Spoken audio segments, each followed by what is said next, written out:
Саламатсыздар ма?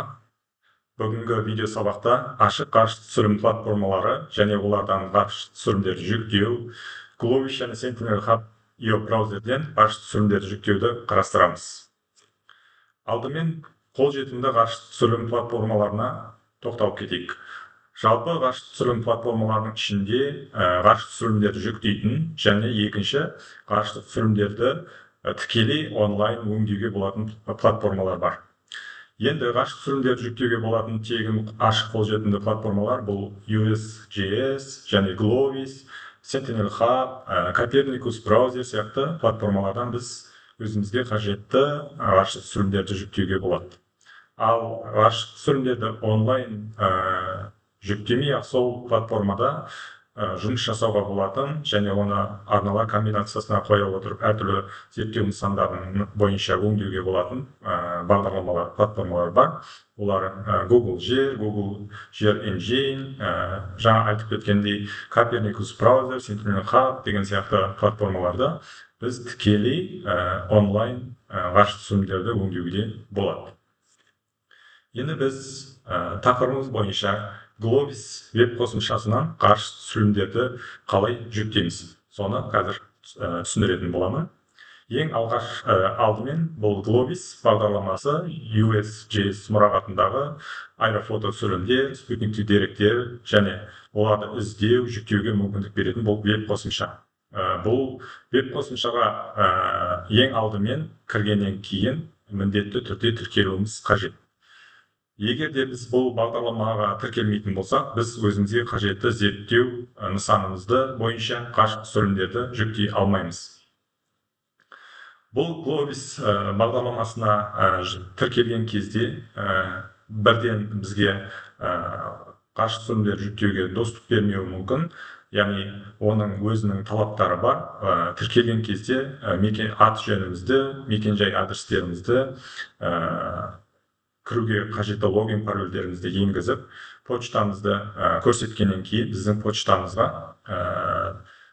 біраз уақыттан кейін осы Glovis бағдарламасына, платформасына кіруге сілтеме беріледі. Сол сілтемені растау арқылы осы Glovis бағдарламасынан, яғни қолжетімділікті рұқсатын аламыз.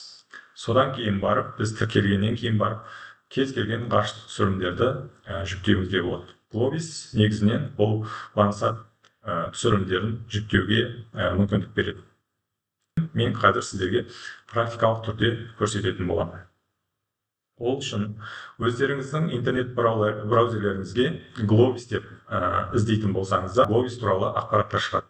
Бірінші тұрған Glovis Home деген көрсетіп тұрған Glovis Homeға кіретін болсақ, оң жағындағыдай бет ашылады. Енді мен сіздерге тікелей кіріп көрсетейін.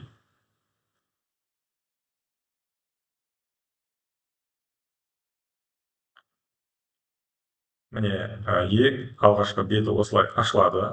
Одан кейін жасыл Glovis белгісін басу арқылы платформаға кіреміз. Кірген кезде, міне жаңа айтқанымдай, оң жағында логин деген тұр. Яғни осы логин дегенді басамыз. Логинді басқан кезде сіздерге тіркелу беті ашылады. Егер тіркелген болсаңыздар, логин пароль арқылы кіре бересіздер. А егер тіркелмеген болсаңыздар, жаңадан new аккаунт создать етуіміз керек. Яғни жаңа аккаунт құруымыз керек. Ол үшін create new аккаунтты басу арқылы тіркелеміз. Бұл жерде мен тіркелгенмін, тіркеліп тұр логин паролім, және осы арқылы мен тікелей кіре аламын.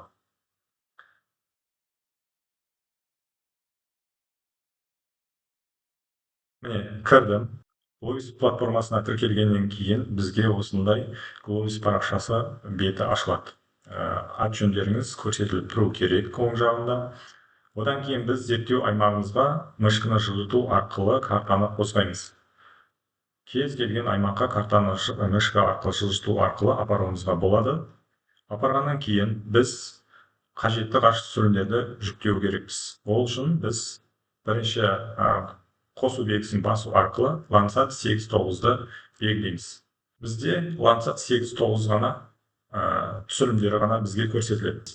Одан кейін бізге қажетті енді уақыттарды қоюымыз керек және боттылықты азайтуымыз керек.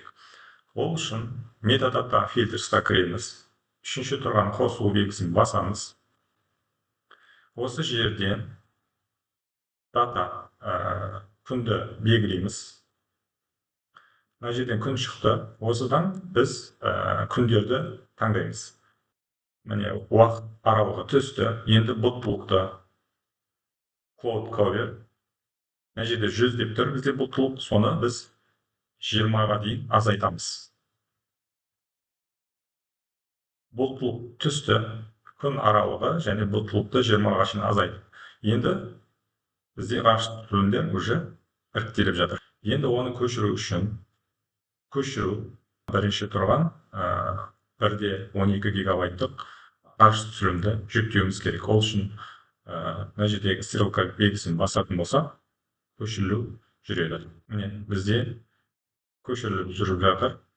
Осылай біздің компьютерімізге көшіріледі. Келесі платформа бізде Sentinel Hub браузер платформасы. Бұл да бізге ғарыш түсірілімдерді тегін жүктеуге болатын платформа. Бұл платформа сонымен қатар ғарыш түсірілімдерді жүктеумен бірге осы платформаның ішінде біз ғарыш түсірілімдерді өңдеуге де болады. Сіздерге практикалық түрде көрсетейін.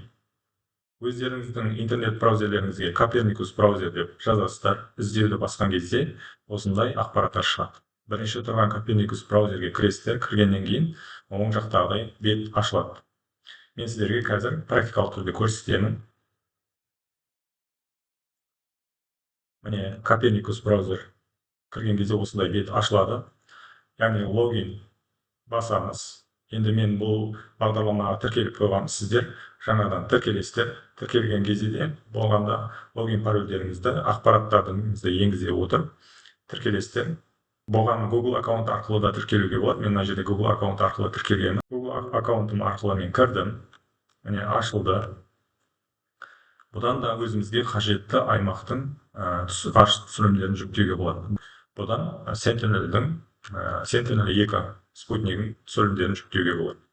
Мысалы, біз жаңағы Glovis сияқты бұнда да картаны мышкамен жылжытып отырып, зерттеу нысанымызға әкеліп, ғарыш түсірілімдерді жүктейміз. Осы карта бетіндегі шекара жүктеген кезде дәл осы шекара бойынша жүктеледі.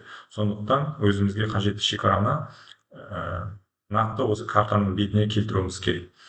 Енді бізге қажетті түсірілімдерді жүктеуіміз керек.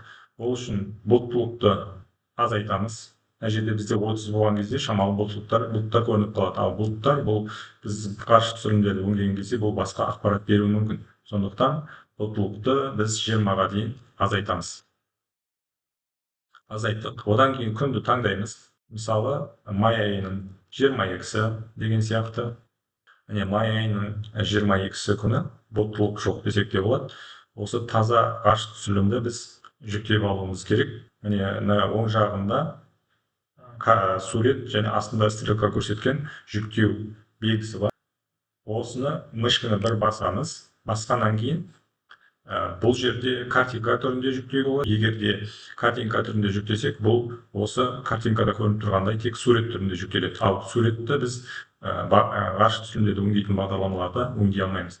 Ал оны ғарыш түсірілімді өңдейтін бағдарламаларда өңдеу үшін біз TIFF файлында жүктеуіміз керек.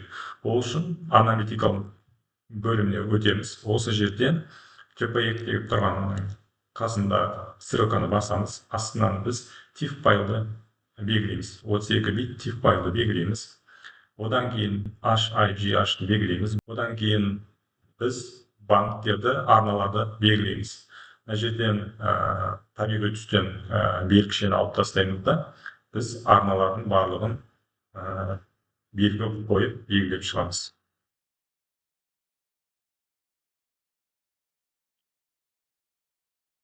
Астына ашамыз. 11, 12. 12 Sentinel 2 спутник түсірілімінде 12 арна бойынша түсіріледі. Осы 12 арнаның барлығын белгілейміз. Белгілеп болғаннан кейін, яғни көшіру downloadты басамыз. Бұл бірнеше уақытта алуы мүмкін. Содан кейін біздің компьютерімізге барып ол көшіріледі. Міне біздің Copernicus браузер және Glovis'тен көшірілген ғарыш түсірілімдеріміз біздің загрузка папкамызға түсті. Енді осы жерден біз әрі қарай қажетті ғарыш түсірілімді өңдеу бағдарламаларымыз арқылы осы ашық түсірілімдерді өңдей аламыз. Тыңдағандарыңызға рахмет. Бүгінгі видео сабағымыз осымен аяқталды.